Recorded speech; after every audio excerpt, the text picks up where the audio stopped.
the fart gun. Reload. Episode 58, Season 3 of the AVG Fantasy Football Podcast. Reload. Eat a bean burrito. Bean burrito. Good one, Mike. I'm the host with the most. My name is Michael Marcanio, and I'm here with Tyler Ravelis. It's a super lonely podcast, just me and Tyler and me.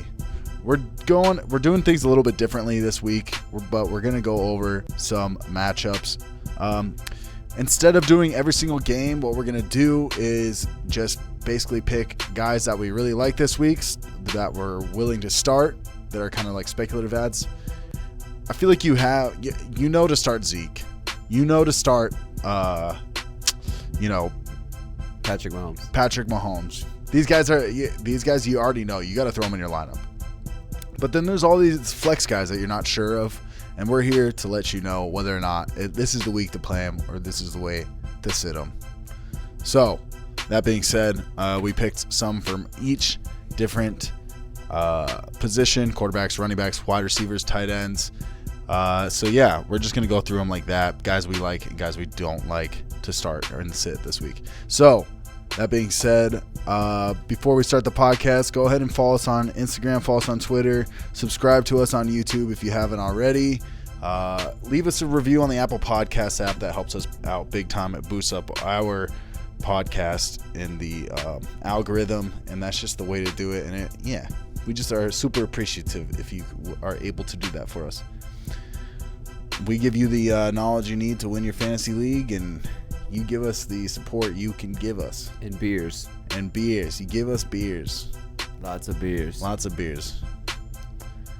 I forget what beer tastes like, to be honest. Except for Mike. Mike hasn't been drinking. How long has it been since you haven't drank? Almost 9 months. 9 months. Dude, I give you a lot of credit, bro. Honestly. Yeah. I'm pretty fucking much better than everybody else. No, I give you a lot of credit. 9 months. That's a long time. Does it even feel like it's been 9 months? I'm like, I just forget. It just like it feels. I just forget. I just forget what it's like. To be honest, I don't know. It's because I plan on drinking again after the year ends, but I don't know. And then you're gonna quit smoking? Yeah, I should do that. With that being said, let's just fucking jump into it. It's late at night when we're recording this. Your boy's going out of town, but we got to get this information out to the peeps. Yeah, dude. We're trying to. That's why we're switching it up, dude. Start 'em, sit 'em episode. People we like. People were faded. People were fucking John Cena-ing. John Cena, yeah. He's got a hammer, yeah. I got the fucking emo hair today. What else is new? Anyways. Oh, yeah, so like Mike said, you're starting your studs. You're starting Zeke. You're starting, I was going to say Saquon, but R.I.P. if you're not starting Saquon. Mahomes. You're starting all these stud players. We feel like you don't have to go over that. Even sometimes I feel like you'll see these other quote-unquote experts, they'll be like, start Julio Jones, start Clyde Edwards-Helaire. And it's like, yeah, no shit, dude. Who the fuck am I sitting these guys for that I'm not playing them unless they're hurt, right? I drafted them first overall. But, so these are some of these, like Mike said, middle-tier guys, or maybe you're debating, like, I don't know, who am I going to start in my wide receiver 2 spot? Who am I going to start in my flex spot? I need a tight end for the week. I need to, stream a quarterback, et cetera. And that's what the boys from AVG are here for, to give it to you and break it down. And I was like, oh, say less. Say less, But to start out with, all right, one of the guys I like this week is Teddy Bridgewater from the Carolina Panthers. Teddy Bridgewater. I'm going to tell you why I like me some Teddy B this week. Down in the ATL playing against the Falcons. Atlanta has allowed a quarterback to throw 4 touchdowns in 3 of the first 4 games. Let me say that again. Atlanta has allowed a quarterback to throw 4 touchdowns in 3 of the first 4 games. And Atlanta has also given up 315 or more passing yards in every single game this season. Seems like that should be a safe floor for my guy, Teddy Bridgewater right there. So if you're streaming quarterbacks, maybe you got Stafford, maybe you got Rodgers. Maybe, these other quarterbacks just got some tough matchups, and you're like, I just need to find someone that's got a high floor but a high ceiling as well. Teddy Bridgewater is that man this week for me. I like it. That's very good. Well, we can just go ahead and move on to my start. My start of the week. Oh, I got it out of order. So we're going to go on your second one. No, you go. Oh, okay. All right. So we'll go on to mine then. We'll go Justin Herbert. Look what I can do. This one's very dependent on whether or not Marshawn Lattimore and Janoris Jenkins. They're both questionable right now. They didn't play last week, and it showed. The Saints are allowing an average of 22 points per game. I know, Chargers haven't been winning these games, but I think Justin Herbert's, he's learning, he's figuring out. He's getting records for throwing a lot of yards per game. So as long as those corners are out, I like the matchup. I know the Saints have a pretty good defense, but with those two guys out, I mean, it really is a game changer. Yeah, I think what he's averaging over 300 yards per game so far in his first 3 starts. Which is Anthony Lynn just came out earlier today saying that he's the guy going forward. I can't imagine a scenario where they bring Tyrod Taylor back in. No, I think it's the Justin Herbert show. It's not like here on out. It's not like in these games where they're like, oh, well, if we would have had Tyrod Taylor in, we would have won this game. It's just not that's just not what's happening. Yeah, so, for sure. Fire up Justin Herbert it. this week, dude. I like it a lot. All right, we can move on to yours here. We got Matty Ice. Matt Ryan. So I'm sticking in that game with the Panthers and the Falcons, one of the highest over-unders of the week. So usually you try to get as many shares in that game as you can. So I'm diving in with some Matty Ice right here. Now, I know the last 2 weeks he's been kind of a bum. First 2 weeks, good games. Weeks 3, weeks 4, he's kind of let you down.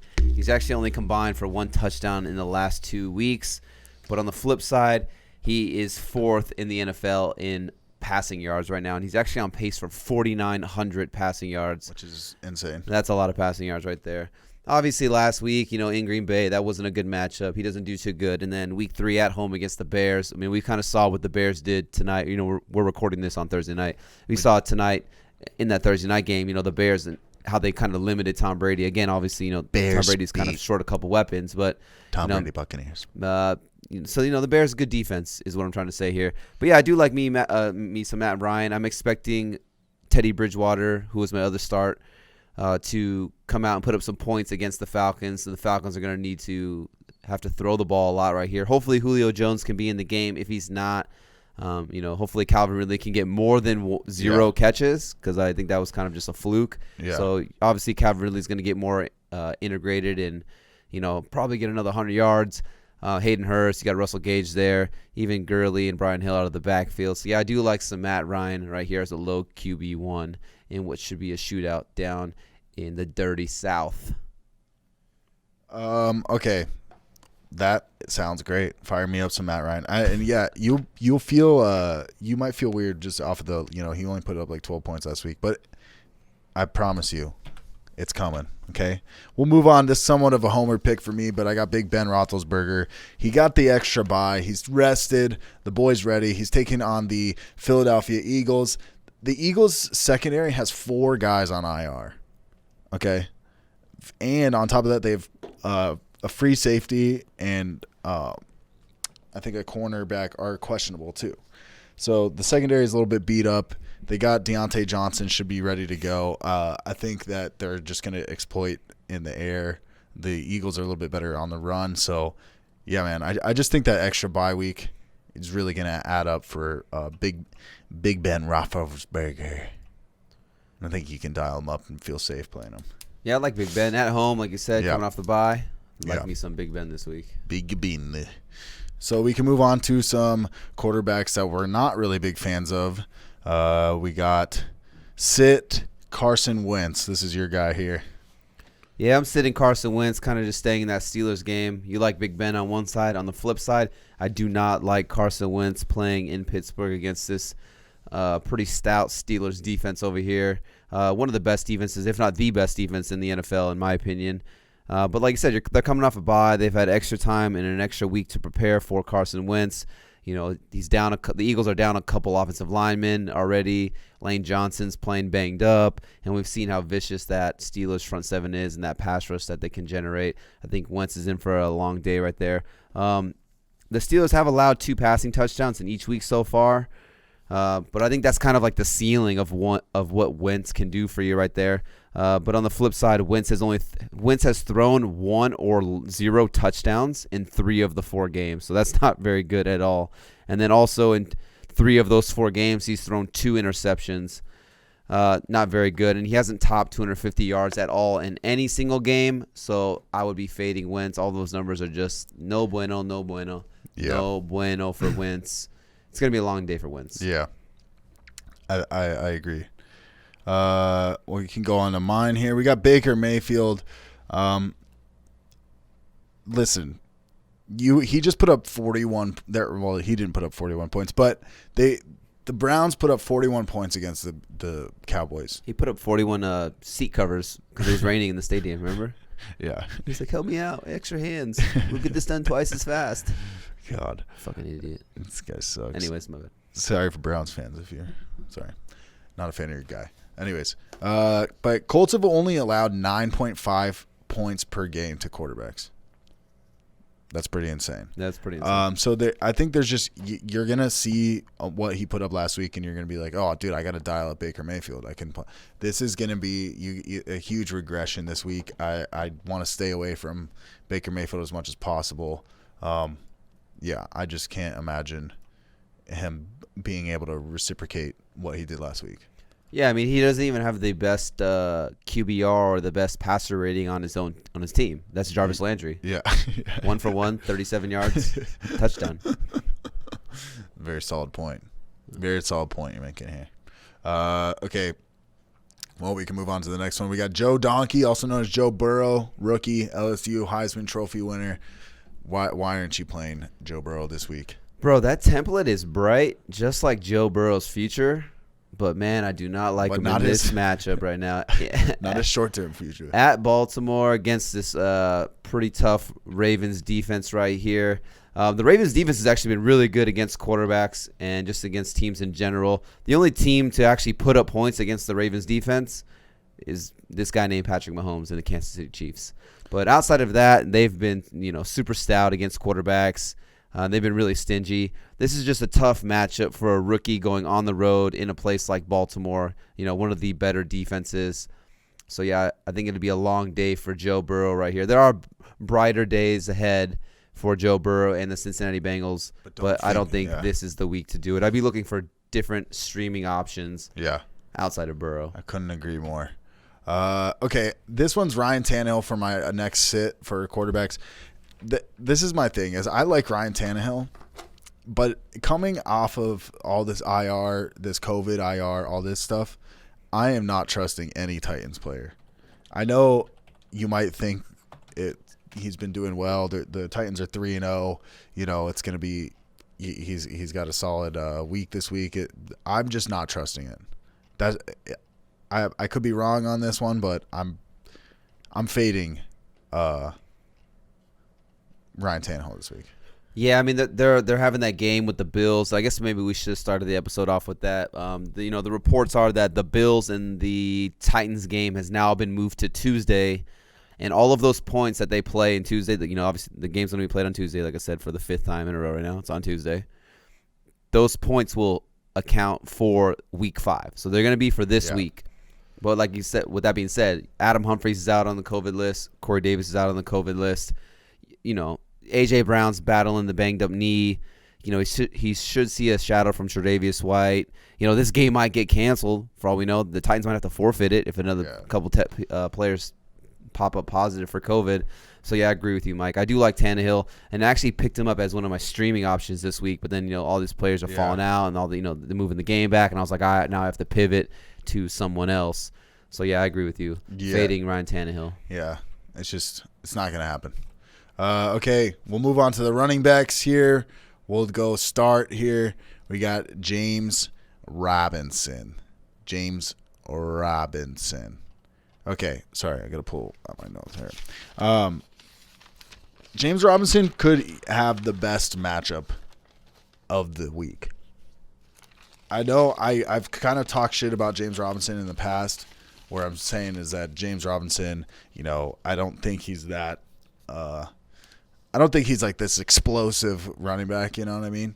But I mean, he's getting the carry, so you got to give it to him. I'm playing James Robinson over a lot of guys. They play the Texans. Texans giving up the most yards to running backs, giving up two touchdowns to running backs. James averages 4.8 yards per game. God, I gotta get better at writing these notes.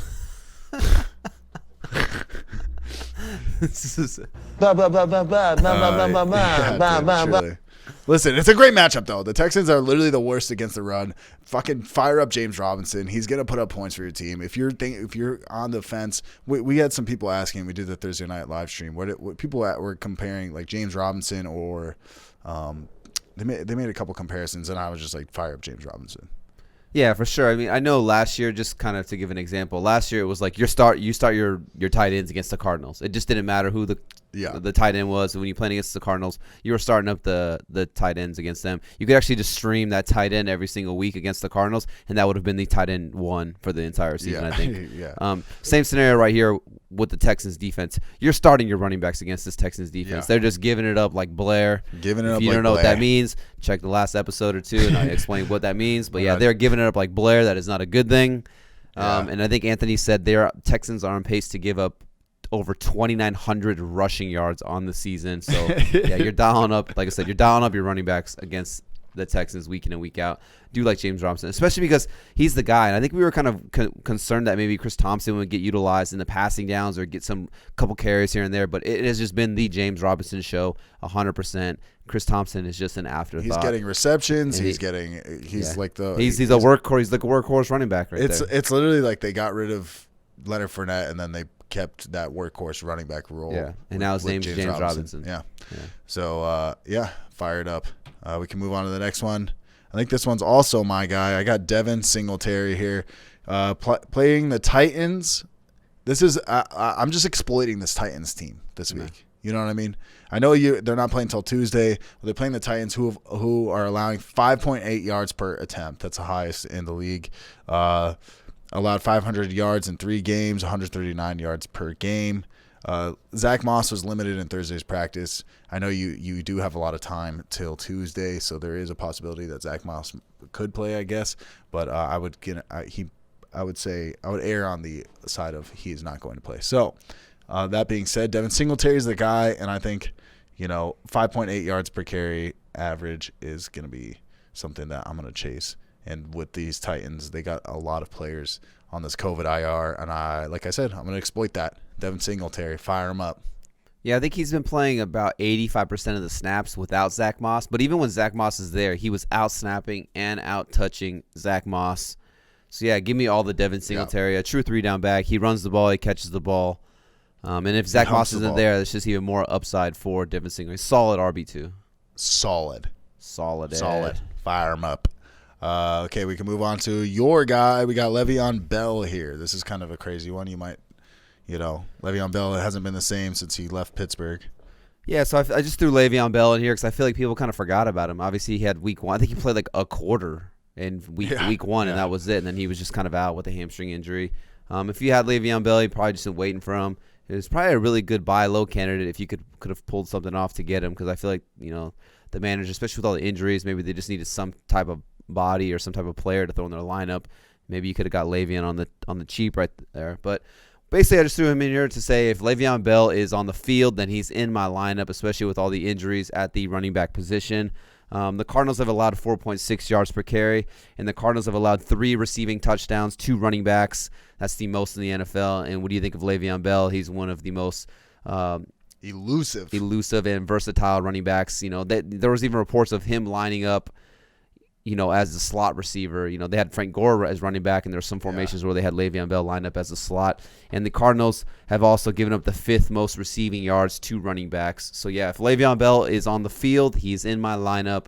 I think he's just a good RB2 right there, especially in PPR, so he should have a safe floor this week. God, I like it. Le'Veon Bell, dude. I miss the old guy. We can go on to your next guy here. We got Damian Harris. Yeah, so Damian Harris, he was a guy where, I think we said it literally every single waiver wire episode we did. When we were doing the... Bend the wire!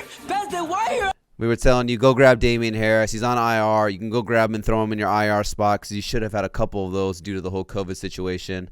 You go out there and just hold on to him. Be a week early instead of be a week late. And we literally were hammering it week in and week out. Go grab him. Just go grab him. Just stash him. Just go grab him. And he's like the number one waiver priority. And he was pretty much like one of the number one, if not the number one waiver priority, like Mike is saying. Has a good game, 17 carries, gets you 100 yards, gets you 0 targets. So he wasn't really utilized in the passing game. But, obviously that's what James White is there for. But he did start the game, so that's a good sign. And, just, some positives here. It's his first game of the season. They could have eased him into action. They could have gave the start to James White. They could have gave the start to Burkhead. Obviously, Sonny Michel's on IR, so he's not going to be there for the next couple games. But, they threw Damian Harris right out there. They were like, hey, man, you're healthy. You're our starter. We're giving you 17 carries. Burkhead got 11. So, it's still, still kind of splitting hairs there. But I think, Damian Harris, he looked good. Like I said, he got 100 yards. And I think actually when Cam comes back, this is actually going to help Damian Harris because now when you do the RPOs, these defensive ends and these linebackers on the outside are going to have to account for Cam, pulling the ball, running, which could open up some lanes in the middle for Damian Harris. I just feel like if he did that well against, the Chiefs with Stidham and Hoyer at quarterback, I feel like he can only do better with Cam Newton. And I just feel like going forward, maybe we could see him really take over and be like the workhorse of this Patriots backfield. All the reports out of camp were that he was the best running back, out of Sonny Michel, Burkhead, James White, and Lamar Miller was there at the meantime. So, yeah, I do like Damian Harris. Like I said, if you're in a pinch right now, he's an RB2 right there if you need to throw him in your lineup. I think he's definitely a waiver wire priority ad. I'd be starting him over a lot of other guys with buys and injuries and stuff like that. Yeah, I'm with you on that one. So the next one we got here is James Conner. I'm kind of sticking with this whole theme of they're well rested after the bye week. Here's the difference between the Titans and Steelers didn't play, but the Titans didn't play because they have COVID all over their fucking locker room, everywhere. They sanitize it everywhere, and it still keeps popping up. Okay, there is no COVID to be found anywhere in the Pittsburgh Steelers area locker room, Heinz Field. It's not even anywhere downtown. Okay, Chrissy, lock the door. Lock the door. We ain't letting COVID get in here. Okay. So I think you fire up James Conner. It's not the best matchup against the Eagles, but I definitely think that the Pittsburgh Steelers get ahead in this game and they start rushing the ball a lot. I can see James Conner finding the end zone in this matchup. So. Yeah, I think if you're a James Conner owner, it's been reassuring. Obviously, week 1 it didn't go as planned. He kind of gets banged up, didn't look that greatest, and then Benny Snell came in and had a game over 100 yards. Benny Snell did, and then week 2, James Conner came back. There was this whole thing like, is it Benny Snell? Is it James Conner? You don't know. Is it going to be a running back by committee? It was like the biggest question mark. You didn't know what to do. But I think it's just reassuring if you have James Conner that, back-to-back weeks, it's been the James Conner show. Benny Snell has been regulated to kind of just, to spell him. I don't even want to say change the pace back. He's literally just coming in here and there to give Conner a breather. Conner is the workhorse here. And over 100 rushing yards or over 100 total yards. I'm not sure which one it was. In back-to-back games. So, yeah, he definitely liked me some James Conner this week. Yeah. I think they just put a beating down on the Eagles. Yeah, I think so too. So we got Kenyon Drake here. Wait, who? Drake?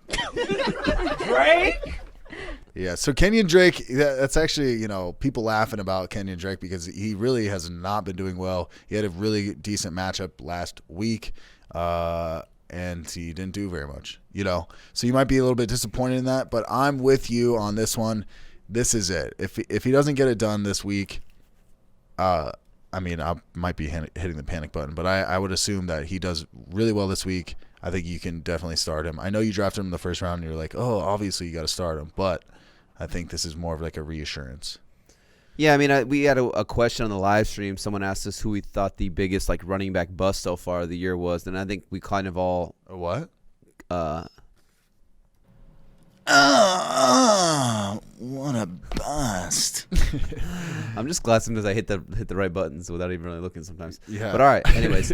I digress. Anyways, yeah, biggest bust was Kenyon Drake. I think we all kind of came to a consensus and agreed on that. As sad as it was for me to agree on it, I kind of agreed with it as well. But with that being said, I'm still sticking with my boy Drizzy Drake right here.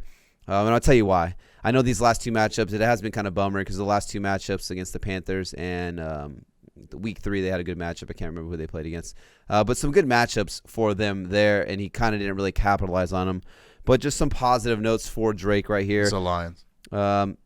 He's still top 10 in rush attempts for all running backs, and he's top 12 in rushing yards for all running backs. So, I mean, my guy's getting the ball, and he's getting some yardage. Obviously, he's not getting the touchdowns. I feel like he's getting snaked of all these rushing touchdowns by Kyler Murray. But one thing I'd say, just a good matchup. The Jets have allowed 6 rushing touchdowns, so you like seeing that. And the Jets have allowed the 10th most receptions to running backs. That's good for him if they'll actually throw him the ball. Actually, on the flip side, you kind of were liking Chase Edmonds. Yeah, so this is like kind of like our honorable mention ones here. Chase Edmonds and Kenyon Drake. Yeah. So, yeah, the Jets are allowing the 10th most receptions to running backs. For whatever reason, Drake is just not being utilized in the passing game as well. Chase Edmonds is out targeting him 17-5. So I just feel like if Drake could get a couple more receptions, actually use him, then he could put up some numbers. He just hasn't been getting involved. So if you're like in a PPR league, he's definitely been burning you because he's not getting any type of receiving work at all. But, he is still playing 65% of the snaps. It's 65% Kenyon Drake, 35% Chase Edmonds. So if I'm going to start one of the two, I'm still going Kenyon Drizzy Drake. Yeah. But with that being said, I think, like you said, Chase Edmonds, if you're a full point PPR league, I think you can feel safe playing Chase Edmonds in this matchup. It kind of seems crazy, but if you're in a pinch, I mean, there's so many running back injuries. If you're in a pinch where you didn't get Dearness Johnson or you didn't get Damian Harris or you didn't get one of these other guys, I definitely would lock the door and put Chase Edmonds in, okay? For sure. Agreed. All right, then we can move on to our sits for running back. So right now we have Mark Ingram on the YouTube template, or on the YouTube format. We have the template of Mark Ingram here, but we're mostly talking about Baltimore Ravens running backs. You're fading them.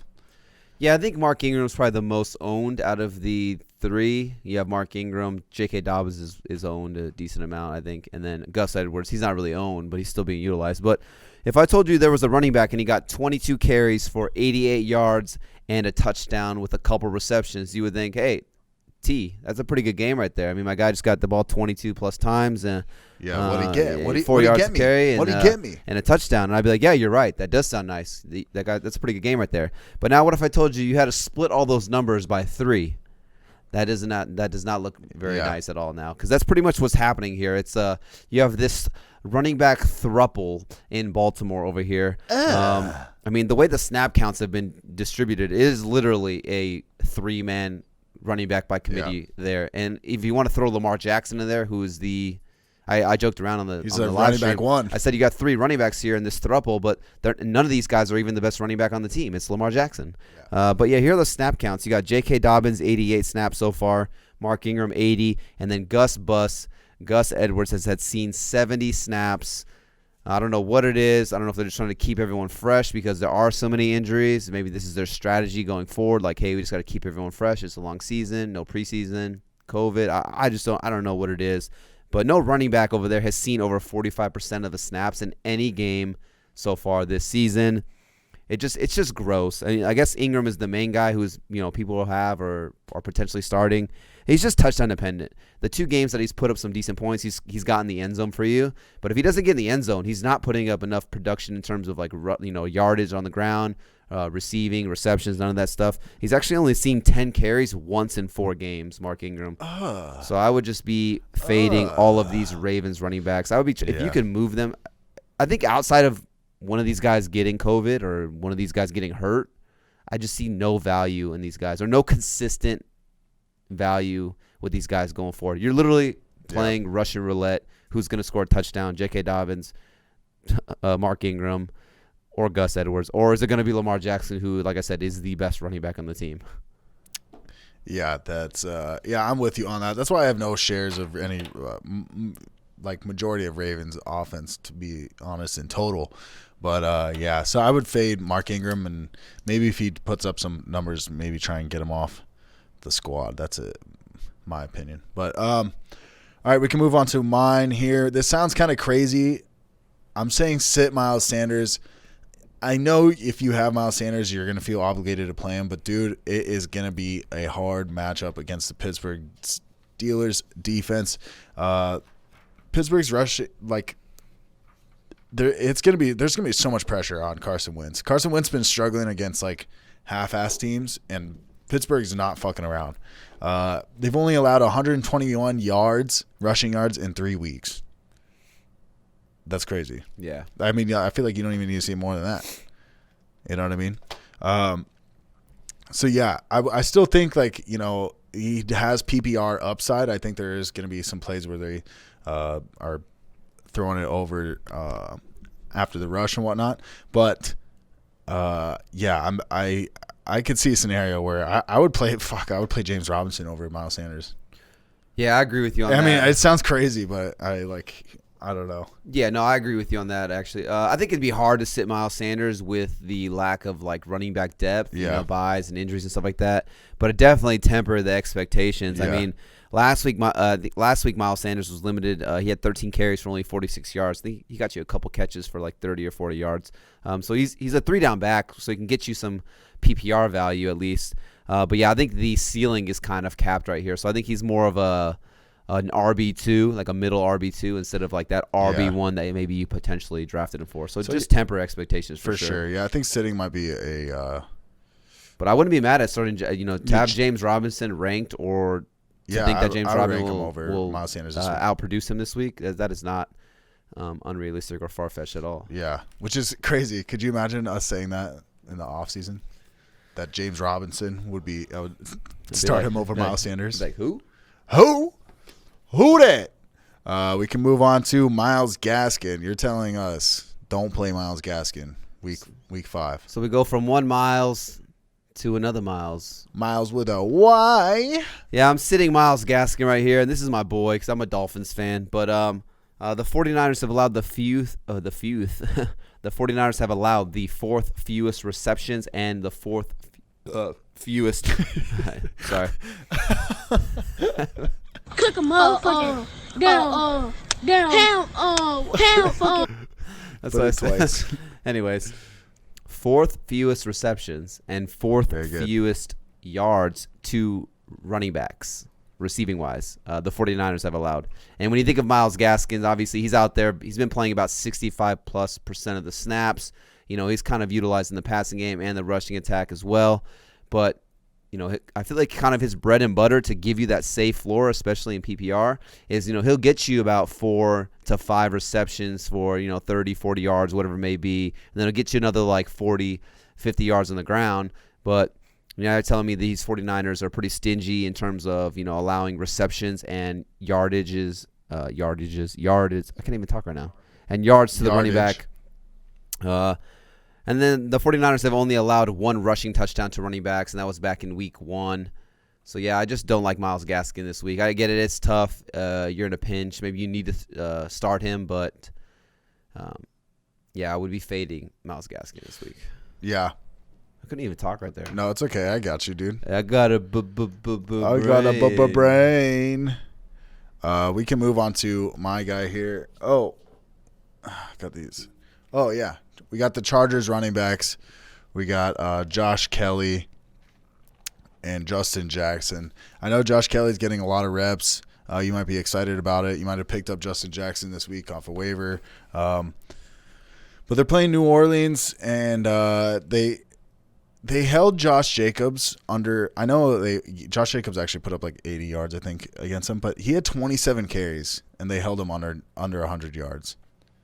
So rookie running back, inexperienced, going up against the Saints defense. I'm going to be fading that this week. Both Justin Jackson and Josh Kelly. I think they're very touchdown dependent maybe this week. I don't think they're going to get a lot of yardage. And, yeah, that's why I'm fading Josh Kelly. Yeah, it's a tough matchup right here. You're getting the Chargers traveling to New Orleans for Monday night. You got a rookie running back. You got a rookie quarterback.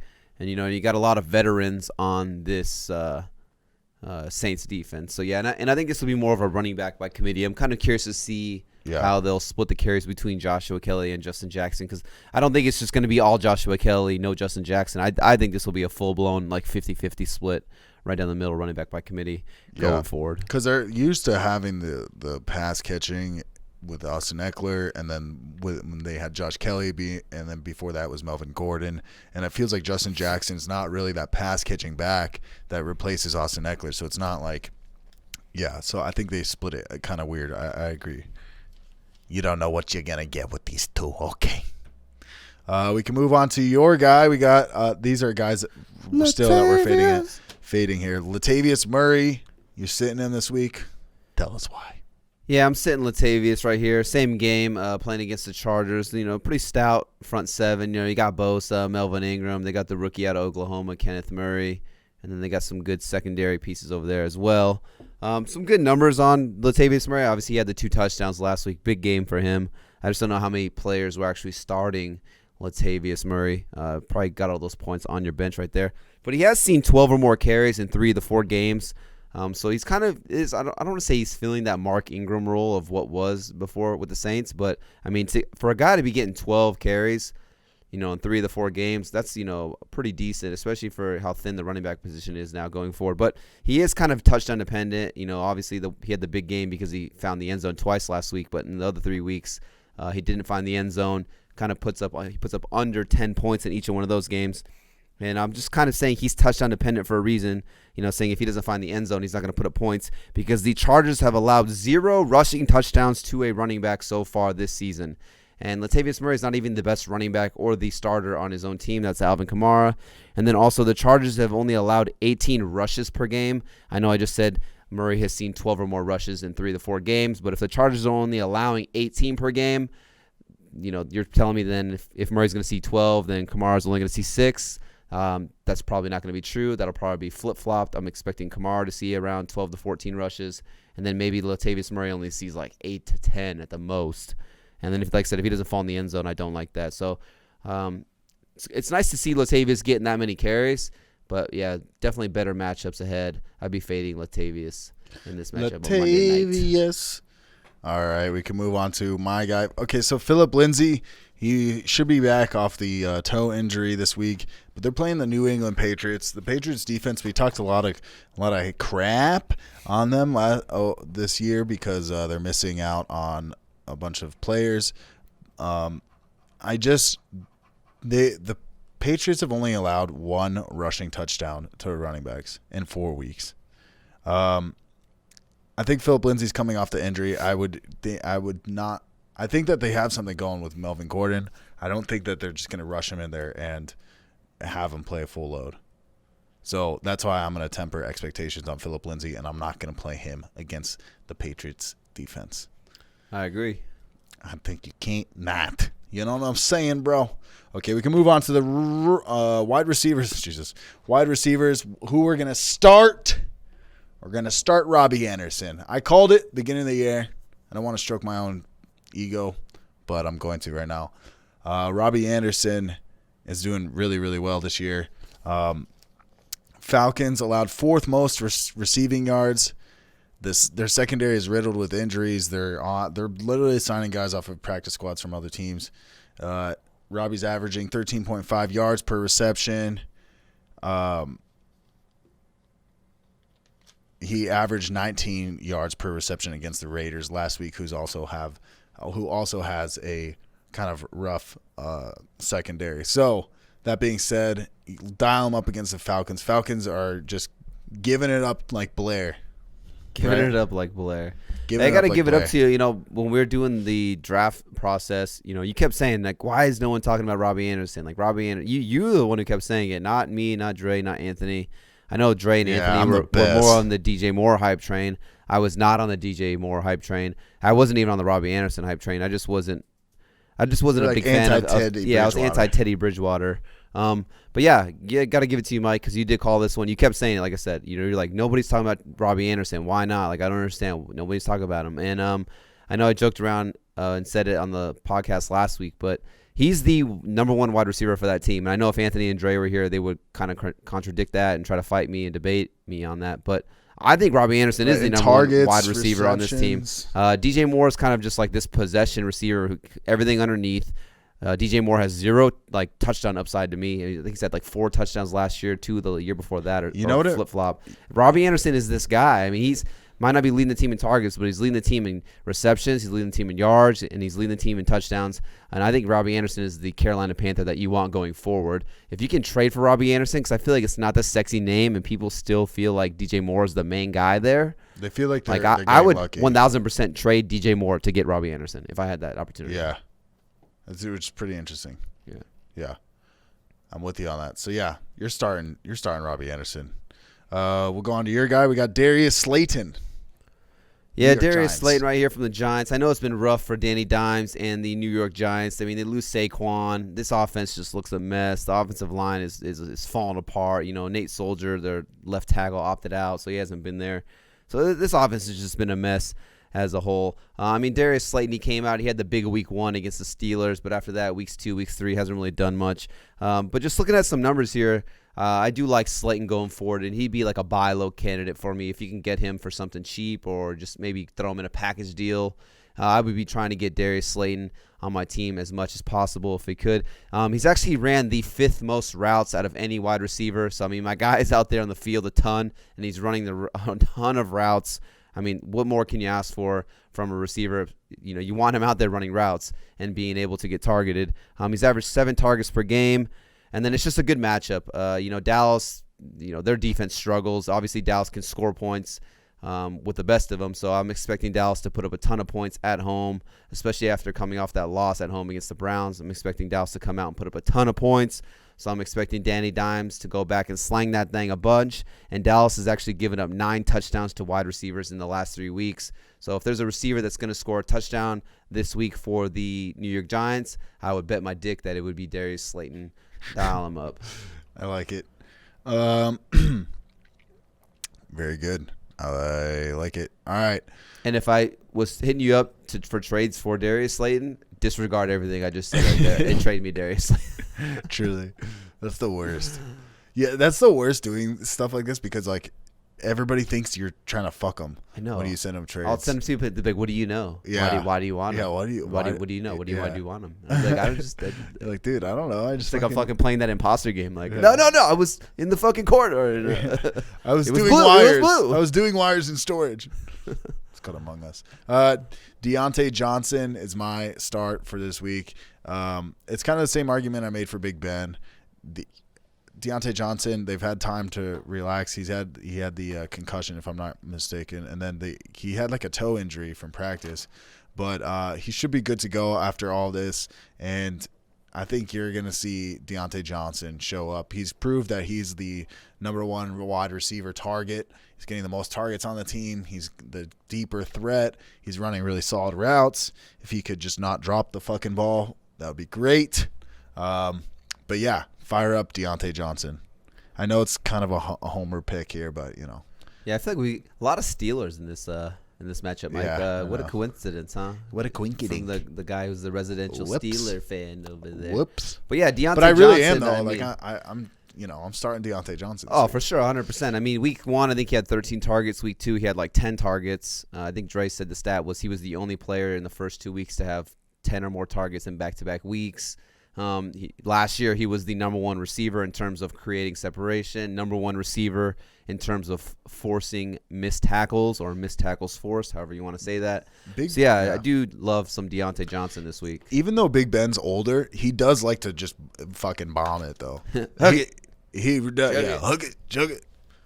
Ben Roethlisberger's hug it, chug it. Football. He really does, though. Did you see the game? You see the game?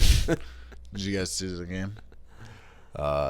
From Zach and Miri Make a Porno. Get it together. All right, we'll go on to your guy, Justin Jefferson. You love it? I do. My guy, Justin Jefferson, he was wearing the purple and yellow in college, and then now he's wearing that purple and yellow in the NFL with the Minnesota Vikings. But Justin Jefferson has been Hansel.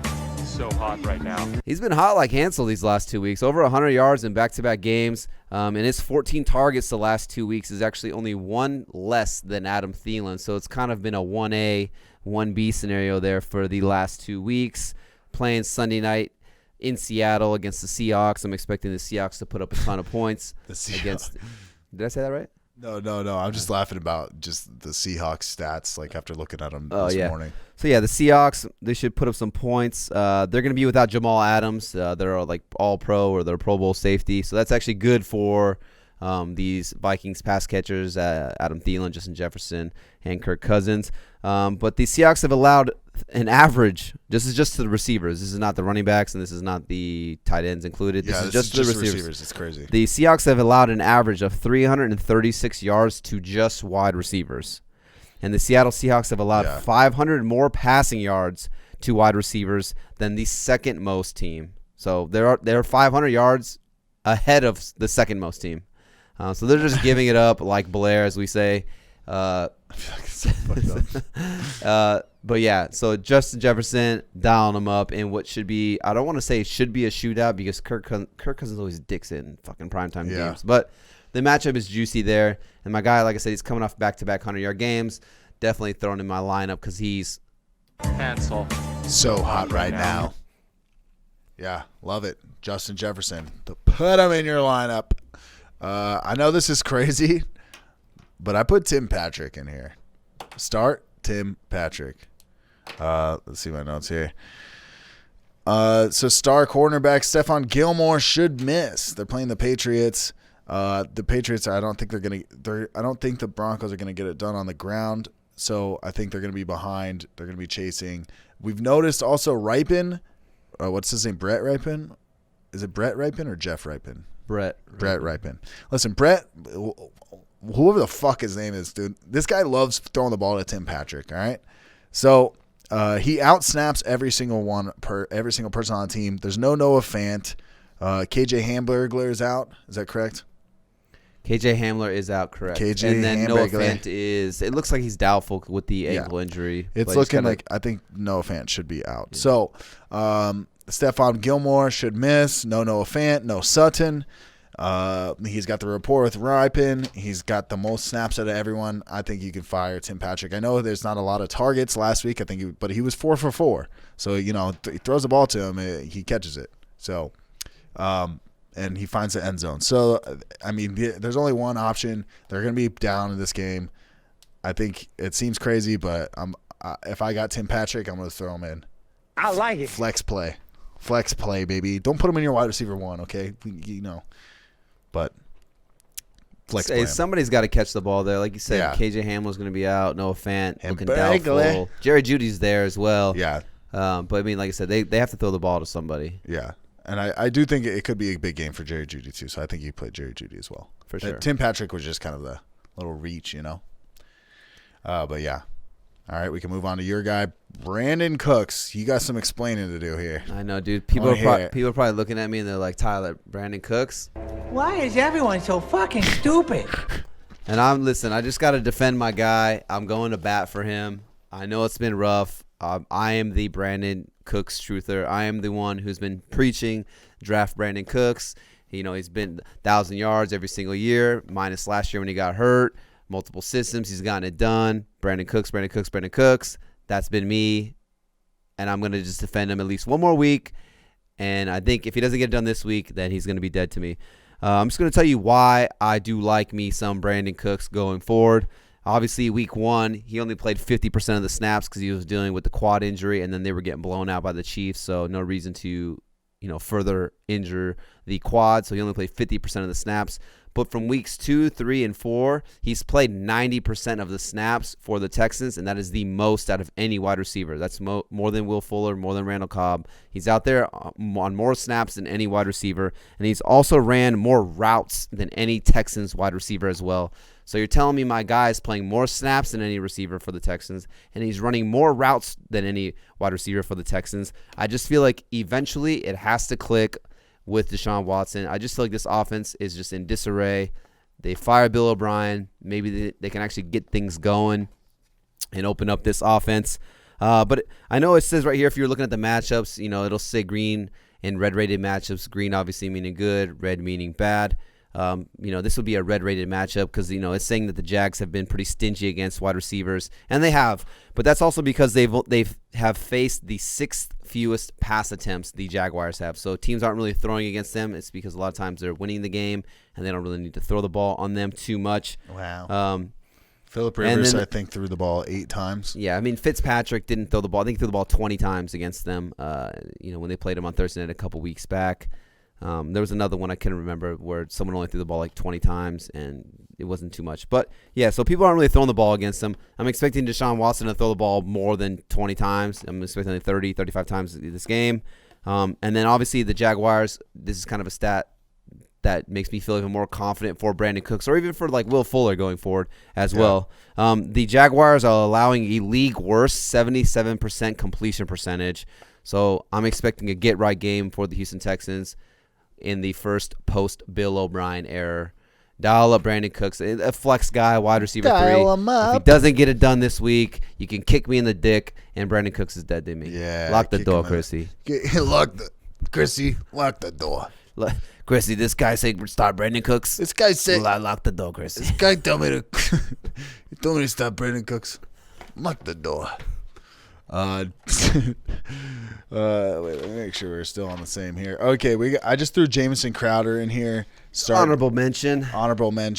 I mean, Jamison Crowder, I think you can start him this week. Yeah, Jamison Crowder. I mean, he was one of our guys. We were saying in these later rounds to go grab him. One of the best values we were talking about in these later rounds. Hopefully you got him. He's only played 2 games. He missed weeks 2 and week 3 with a hamstring injury. But in weeks 1 and in weeks 4, he got you 7 catches and over 100 yards receiving. So he's a PPR machine. Just keep dialing him up. I think Flacco is going to start now instead of Sam Darnold. So obviously maybe we could see Flacco spread the ball around a little bit more. But you still got Denzel Mims on IR. Brashard Perryman is yet to prove himself. Chris Herndon is a bum. I think the only one that can really threaten to take some targets away from him is Le'Veon Bell, maybe if he plays in this game. But Jamison Crowder is by far their best pass catcher on offense. So if they want to move the ball and they want to move the chains and they want to get in the end zone, you definitely got to get Jamison Crowder involved. And I think Flacco is smart enough to understand that. He's the one and only guy they got. Yeah. All right, so we'll move on to our sits for wide receivers. You got T.Y. Hilton in here. Why do you got T.Y. Hilton in here? It's crazy, like looking at these names on the sit list. I know. Right this is like a Pro Bowl list of receivers that we're sitting here. But I'm sitting T.Y. Hilton right here. I don't know. I don't even know where to begin. I don't understand. I don't know why. It's Philip Rivers, dude. He's a problem, and he needs to be removed from the NFL. We need to fuck vaccinations for COVID, dude. We need to vaccinate fucking Philip Rivers from football. This guy's ruining every receiver. Like I had so much upside for all these receivers. You think Philip Rivers? You're like, fuck. I think that's who's ruining it. Yeah, and I think it could be Philip Rivers. I agree with you. I mean, people are saying like, Rivers has got the best offensive line ever. But, I mean, you got to remember, Philip Rivers is 40 years old. And, I mean, not everyone is Tom Brady who could be 40 years old and doing whatever it is that he's eating. He needs to go coach high school football. Yeah, I just think Philip Rivers is past his prime. His best days are way behind him. And he's like holding on by that little thread of like, maybe I can win a Super Bowl because Eli did it and Big Ben did it. And I'm the one in the draft who did it. Yeah. I want to win a Super Bowl. Like, wait for me, guys. Like, yeah. But I just think Philip Rivers is not very good anymore. But, yeah, T.Y. Hilton, I just don't know what it is. He just – until you see something different, I'm not playing T.Y. Hilton. That's how I feel. Yeah, I mean, he's burned you 4 straight weeks. I mean, he hasn't had more than 7.5 points in half-point PPR. And in the 14 games since Andrew Luck has retired, he has failed to reach over 90 receiving yards. And he's only had over 60 yards in 4 of those 14 games in the post-Andrew Luck era there in Indianapolis. So, like I said, it is a good matchup on paper, but he's a high-risk, high-reward, and that is not a risk that I'm willing to take. And I'm a gambling man, but that is not a gamble that I'm willing to take. T.Y. Hilton would be on my bench. I need to see it at least 1 week. I don't before I feel confident throwing him into my lineup. Yeah, I don't blame you on that one. So we'll move on to my guy here that I'm not starting. This is a sit. A.J. Brown. He's coming off the injury. I'm sticking with the Titans are coming off of this COVID IR situation. And if this game is played, I just can't imagine A.J. Brown coming out there and having a big game. I'm fading every Titans player I can. And it seems crazy to bench A.J. Brown, and I know you've been impatiently waiting because he's been on your IR all this time, but if this game goes through and A.J. Brown plays, I'm going to be fading A.J. Brown. That's just my opinion. Yeah, I mean, should see a shadow from Tre'Davious White. I mean, he's the only weapon they have really out there. I mean, like I said, Adam Humphries and Corey Davis are on the COVID list. Yeah. Jonnu's going to be out there. And that's the thing is you might think because those guys are out, oh, this is going to be a big game for A.J. Brown, but I disagree. I think it's going to be a mess when Titans come out and play the Bills.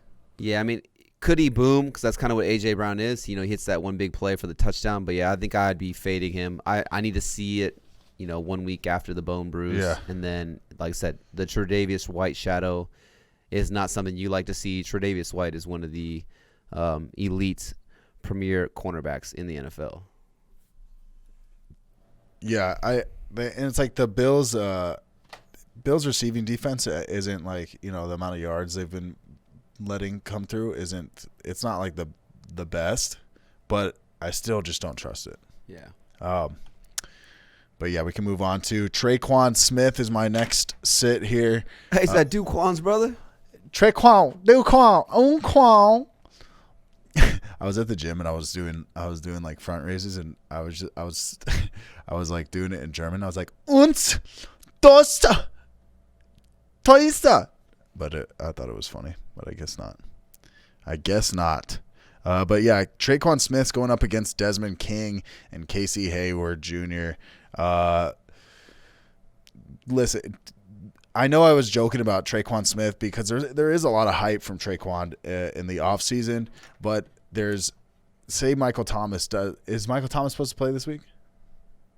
Michael Thomas, they said he's been practicing. I don't think Michael Thomas is going to play because they have a bye next week, so I just don't see why they would risk him re-injuring or getting a setback with the ankle, especially when it's going to be a tough matchup. I mean, you got Casey Hayward, Desmond King. Yeah. I'm not sure if Chris Harris is going to be playing in this game, but there's some tough corners there for the Chargers. So there's no reason to rush Michael Thomas. I think back. Chris Harris actually I personally on IR. would, if I'm the coaches, I would sit him out this game because then he can sit out next week as well during the bye and then come back after that. So we'll just see what the reports say. But so with Traquan Smith, you might have picked him up because he got the 2 touchdowns, but I can guarantee you it's not going to happen this week. If he didn't have the 2 touchdowns, you wouldn't have been hyped about his value. So fade Traquan Smith. Now this is interesting. This is where it gets interesting. Okay, you put Jarvis Landry on this list. Yeah, the juice is empty right now. The juice is running low. I don't know what it is. I don't know. I don't want to say it's the hip. I know a lot of people are saying like, oh, maybe it's the hip and, it's not 100%, but I don't know what it is. Actually, I do know what it is right here. Baker Mayfield fucking sucks. They just, Stefanski, they want to run the ball. They want to run the ball. They want to ground and pound. And I think he understands like, hey, Baker's good enough to game manage, but if we want to be successful, we can't have Baker dropping back 40 times a game and throwing the ball because he's going to fuck up. He's going to get some sacks. He's going to throw some picks. Like, we need him to only throw the ball like Tannehill. We only need him to throw the ball 20 to 25 times a game. Just, complete the ball when we need to, run play action. That's exactly what Tannehill and the Titans are doing. Stefanski, that's what they're doing with Chubb and Hunt, prior to Chubb getting hurt. So Landry, for whatever reason, he's outside of the top 50 receivers in terms of routes ran. So he's not out there running routes. And if you're not out there running routes, then it's hard for you to get targets. He hasn't been getting any targets. And you think of this guy being a PPR machine. He's averaging only 5 targets a game, and he's highly productive with them. I mean, he's getting you like 4 or 5 catches a game, but he's only getting you like 40 or 50 yards a game, if that. And he's not finding the end zone. Outside of that, I was joking around earlier saying he's the best quarterback on the team.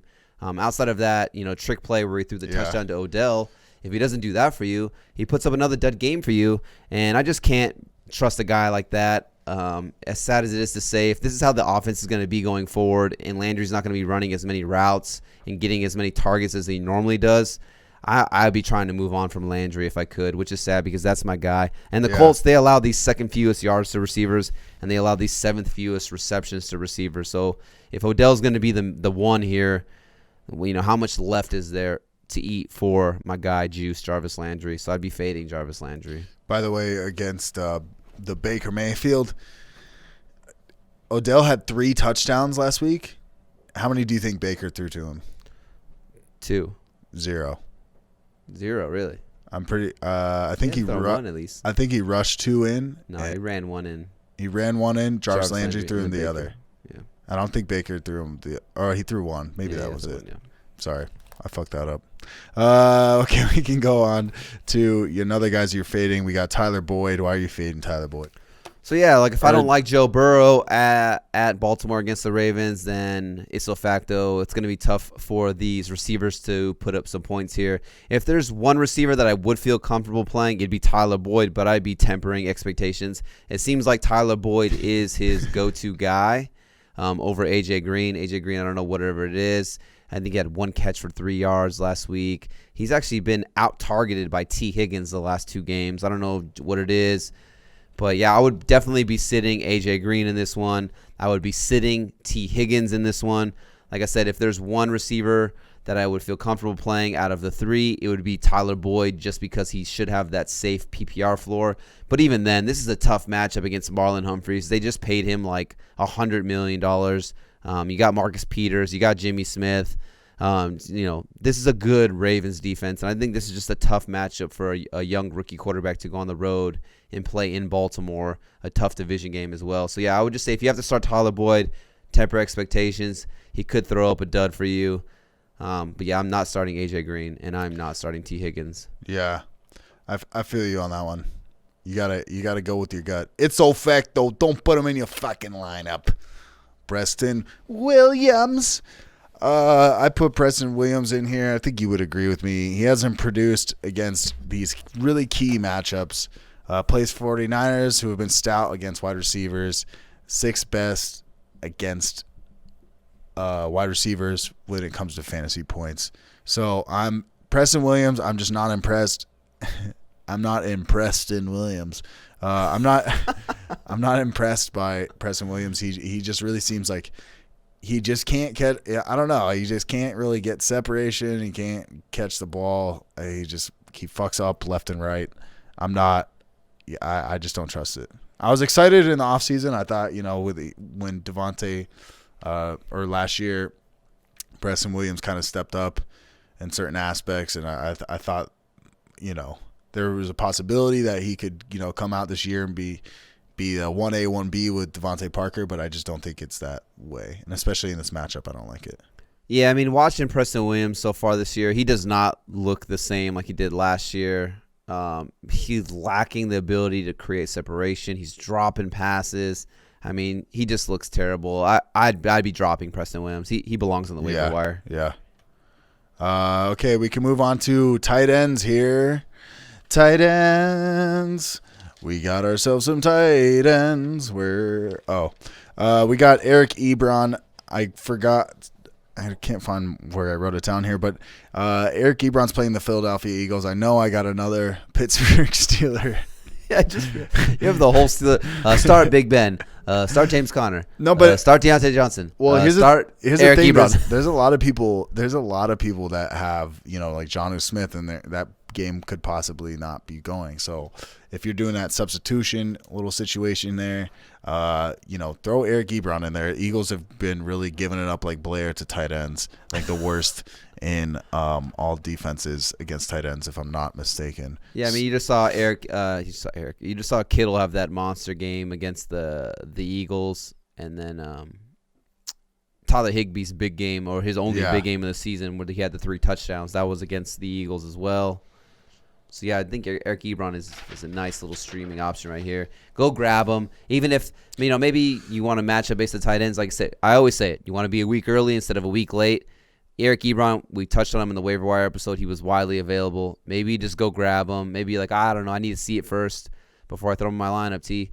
All right, well, cool. Go grab him now and stash him on your bench, because if he comes out and he has a monster game, he's going to be a hot waiver wire pickup next week. Go get him now. That way you don't have to waste a waiver claim or fab on him. Yeah, I mean, if you look at week in and week out, when are good times to play Eric Ebron? I mean, there's no better time than now. Fucking, you know what I mean? When are you going to play him? Yeah. I'm going to play him right now. Yeah. I have him in a league. I'm going to play him. I'll play him over Evan Ingram. Can I ask you a question real quick? Yeah. Are you starting the Steelers defense too? Yes, I'm starting bet the your Steelers. ass you are. They're gonna think this is a Steelers because we got the Steelers flag behind me. From like they're gonna be like, these guys just like the Steelers. I mean, these guys just want the Steelers to win. But I mean, it's a given. Okay, we can move on to your guy here, Hunter Henry. Yeah, Hunter Henry. He's still probably like a top 10 tight end right here. And you're thinking like, oh yeah, I'm gonna start Hunter Henry. I don't know why I wouldn't. Just some numbers right here to kind of boost your confidence and make you feel a little more reassured to start your boy Hunter Henry right here. The Saints have allowed the second most touchdowns to the tight end position. A tight end has scored in every single game against the Saints, so that's looking good for your guy Hunter Henry. And the Saints have allowed the second most receptions to tight ends and the third most yards to tight ends. So what I'm saying here is the Saints suck at covering tight ends. Dial up some Hunter Henry. He's got top 5 upside. Yeah, do it. Play it. Do it. Put it in there. Put it in there. I like it. You know who also isn't very good against tight ends? Who? Oh, wait. We got yours first. I can go if you want. I'll go. I just finished. Let me just bang this one out here. Yeah, Evan Ingram. Like I said earlier, I feel like this game is going to be a shootout or there's going to be a lot of points. I feel like every Cowboys game is high scoring because they have the ability to score at will. But then their defense is just they can't stop anybody. They couldn't stop that fly from landing on Pence's head in the presidential debate. Oh, man, I just went political right here. But anyways, so Evan Ingram, he's actually ran the second most routes out of any tight end. He has the third most targets for any tight end. So just some good numbers there. My guy's out here running routes. He's getting targets. Unfortunately for the Giants, they've had a tough start to the season, kind of like the Texans. The Giants have faced 4 straight top 12 pass defenses, so it has not been easy sledding for Danny Dimes and these pass catchers for the New York Giants. I think there are better days ahead. You're definitely dialing up Evan Ingram right here. Like I said, my guy's out here running routes. He's getting targeted. Start Evan Ingram. Stat him. Yeah, I like it, dude. Fucking do it. I put Tyler Higbee in here. I know you're not the biggest Tyler Higbee fan, but they are playing Washington football team. Washington's been giving up 13.5 yards or fantasy points per game to the tight end. They've given up 5 touchdowns to the tight end. I mean, I like it. 21 receptions, almost 300 yards to tight ends. So, in 4 weeks, for tight ends, you got to understand that the expectations are a little less. I will say an honorable mention for against if you're like really streaming or maybe like a DFS, maybe Ian Thomas against the Falcons. Falcons have been giving up 18 points, fantasy points to the tight end position. So, I mean, I know it sounds crazy. Play Ian Thomas. Mike, you're crazy. Mike, you're wild. They've given up 7 touchdowns to the tight end. Hey, that's not good, but that's good for your boy's streamer, Teddy Bridgewater. Teddy Bridgewater. Okay, we can move on to the sits here. You got Mike Gesicki. Why are you hating on all your Dolphins? I know. It's like today? You're loving on all the Steelers, and I'm just hating on all the Dolphins. It's been Myles Gaskin. You're hating on Preston Williams, but I agreed with you on that one. And then I'm hating on Mike Gesicki as well. I think the only Dolphin that I would start with confidence is Devontae Parker. Devontae Parker is a fucking savage. Yeah, he's good. He's good. He's good. He really catches the ball like so good. Yeah. Gesicki has not been catching the ball so good, but that's because my guy has not been getting targeted. I don't understand it. After that monster week 2 where he had like 10 targets, he had like 130 receiving yards and a touchdown. Weeks 3 and weeks 4, 3 targets in back-to-back weeks. That's not what you like to see. And then also the 49ers have allowed the second fewest yards to tight ends, and they've allowed 0 touchdowns to the tight end position so far on the season. Now, I know I always joke around and I say Gesicki isn't really a tight end. He's just an oversized wide receiver. He does line up in the slot a lot, so he does have the ability and that touchdown upside any given week. But, I mean, 3 targets last week, 3 targets the week before that. You just don't like seeing that. I just don't like it. It's just too inconsistent. I don't know what Fitzpatrick is looking at or what is going through his progressions and stuff like that. Just too inconsistent for me, and it's sad to say because I think Mike Gesicki is super talented. But yeah, he's touchdown or bust, and I would assume he's going to be a bust this week. So I'd be fading Mike Gesicki. Very interesting. Very interesting. Teardrop.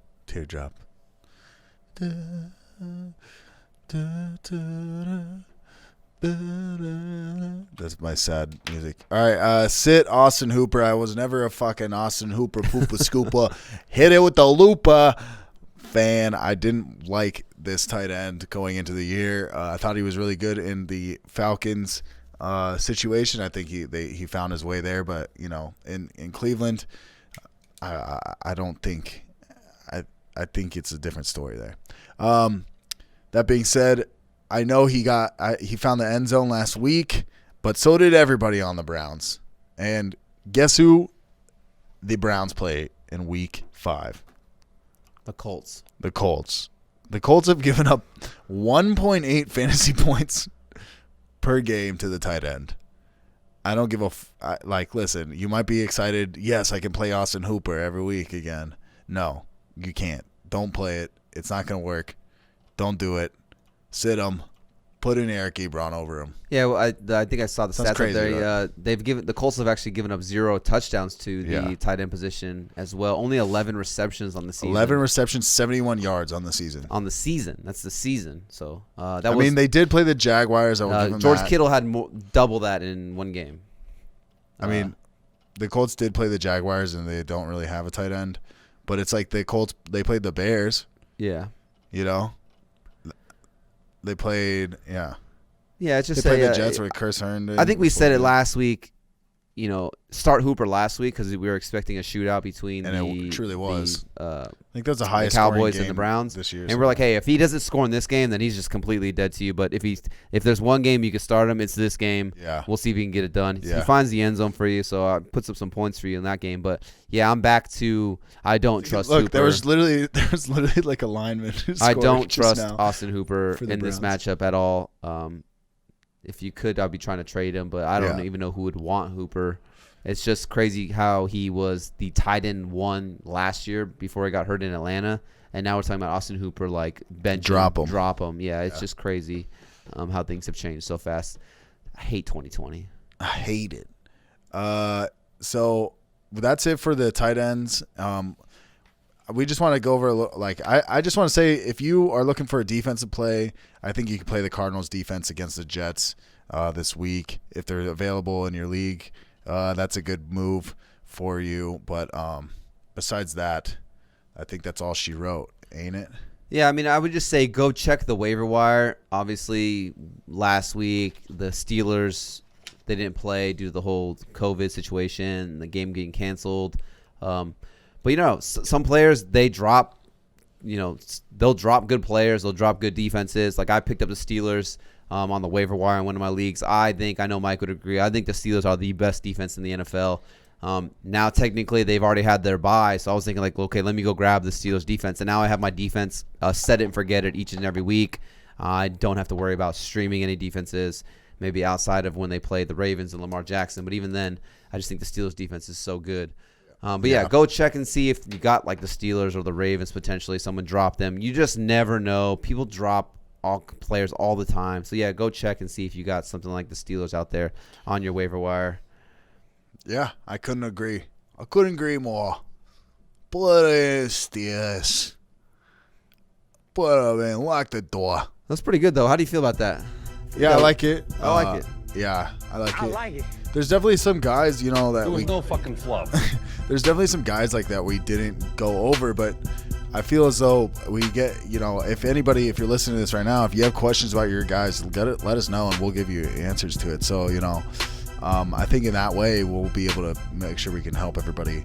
I still think it's like a good idea to do all the matchups, but I just think as of right now, logistically with us on our side, it's a little bit better if we can just go over some guys we really, really like. So, that being said, follow us on Instagram, follow us on Twitter, subscribe to our YouTube if you haven't already. I forgot to say check the timestamps. I forgot to do that earlier. But, we do a live stream every Thursday night, watching the Thursday night football game, as so long as they move the Bills game next week. So who knows if we're going to even have a game to stream next week. But that being said, every Thursday night we go live and we do some giveaways sometimes, and we gave away a Von Miller jersey. It's pretty sweet. We'll do more of that, So follow us so that way you know when we're doing these giveaways more. You can win some free stuff. Leave us an Apple Podcast review and rating if you could. Just go on the Apple Podcast app. Go scroll all the way down to the bottom of the AVG Fantasy Football page and rate it 5 stars and leave us a review. It really helps us out. So, that all being said, us big boys are out. Lock the door. Lock the door behind you, Chrissy.